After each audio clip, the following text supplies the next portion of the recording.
آج کی ویڈیو میں مثانے کے مسائل اور ان کے حل کی بات کریں گے۔ اس لیے اگر آپ کو بھی بار بار پیشاب آتا ہے، پیشاب کر لینے کے بعد ایسا محسوس ہوتا ہے کہ پیشاب پوری طرح سے نہیں ہوا، جلدی جلدی پیشاب آتا ہے، رات کو بار بار پیشاب کرنے کے لیے اٹھنا پڑتا ہے، یہ پیشاب نکل جاتا ہے، آپ پیشاب کو کنٹرول نہیں کر پاتے، تو ان تمام مسائل کا آج آپ کو حل بتانے جا رہے ہیں۔ لیکن اس سے پہلے کہ ہم مثانے اور پیشاب سے متعلق ان تمام مسائل کا حل جانیں، سب سے پہلے ہمیں یہ سمجھنا بہت ضروری ہو جاتا ہے کہ اصل میں مثانہ ہے کیا اور یہ کس طرح سے کام کرتا ہے، کیونکہ جب تک ہم اس چیز کو نہیں جان لیتے ہم مثانے کے مسائل کو دور نہیں کر سکتے۔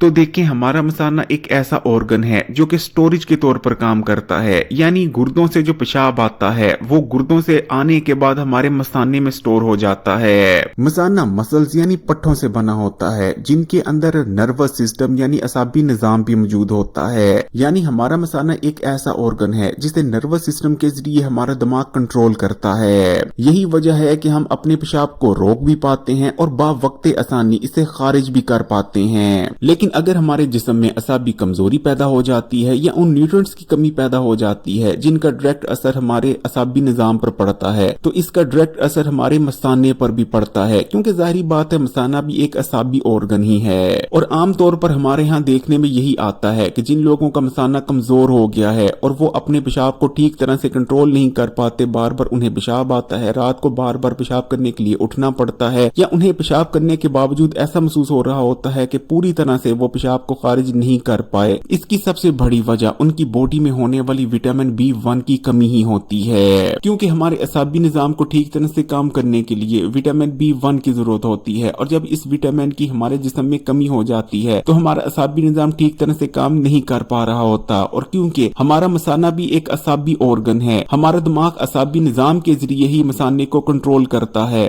تو ہمارا مثانہ بھی ٹھیک طرح سے فنکشن نہیں کر پاتا۔ اسی طرح کیونکہ ڈائبٹیز کے مرض کی وجہ سے بھی اعصابی نظام پر اثر پڑتا ہے، اعصابی نظام کمزور ہو جاتا ہے، تو ڈائبٹیز کے مریضوں میں بھی مثانے کے مسائل دیکھنے کو ملتے ہیں۔ اسی طرح ایسے لوگ جن کی باڈی میں انسولین ریزسٹنس کی کنڈیشن پیدا ہو جاتی ہے، انہیں بھی اس قسم کے مسئلوں کا سامنا کرنا پڑتا ہے۔ اس لیے اگر آپ مثانے کی کمزوری کو دور کرنا چاہتے ہیں اور اس کمزوری کی وجہ سے جو مسائل پیدا ہوئے ہیں ان سے بچنا چاہتے ہیں، تو سب سے پہلے آپ کو اپنے جسم میں ہونے والی وٹامن B1 کی کمی کو دور کرنا ہوگا۔ دیکھیں، جسم میں ہونے والی وٹامن B1 کی کمی کو دور کرنے کے لیے سب سے پہلے تو ہمیں کچھ چیزوں کا خیال رکھنا ہوگا، جیسا کہ ہمیں زیادہ میٹھا استعمال کرنے سے پرہیز کرنی چاہیے، کیونکہ زیادہ میٹھے کے استعمال سے بلڈ شوگر لیولز بھی ہائی رہتے ہیں اور باڈی میں انسولین ریزسٹنس کی کنڈیشن بھی پیدا ہو جاتی ہے۔ اسی طرح چائے اور کافی کے زیادہ استعمال میں کمی لانی ہوگی، کیونکہ چائے اور کافی دونوں کے ہی اندر کیفین موجود ہوتا ہے جو کہ ہمارے دماغ اور اعصابی نظام کے آپس کے تال میل کو کمزور کر دیتا ہے۔ اسی طرح ہمیں ایسی غذاؤں کا استعمال بڑھا دینا چاہیے جن کے اندر وٹامن B1 کافی مقدار میں موجود ہوتا ہے، جیسے کہ مچھلی، بھونے کالے چنوں کے اندر بہت زیادہ مقدار میں وٹامن B1 موجود ہوتا ہے۔ اسی طرح دہی بھی وٹامن B1 کا ایک بہترین سورس مانا جاتا ہے، دلیے کے اندر وٹامن B1 موجود ہوتا ہے، مٹر جو ہوتے ہیں وہ بھی کافی اچھے وٹامن B1 کے سورس ہیں، تمام ہی قسم کی دالوں کے اندر بھی وٹامن B1 موجود ہوتا ہے۔ اس لیے اگر ہم ان تمام فوڈز کو اپنی روزمرہ غذا میں شامل کرتے ہیں تو مثانے کی کمزوری کو دور کرنے میں بہت ہی زیادہ مدد ملتی ہے۔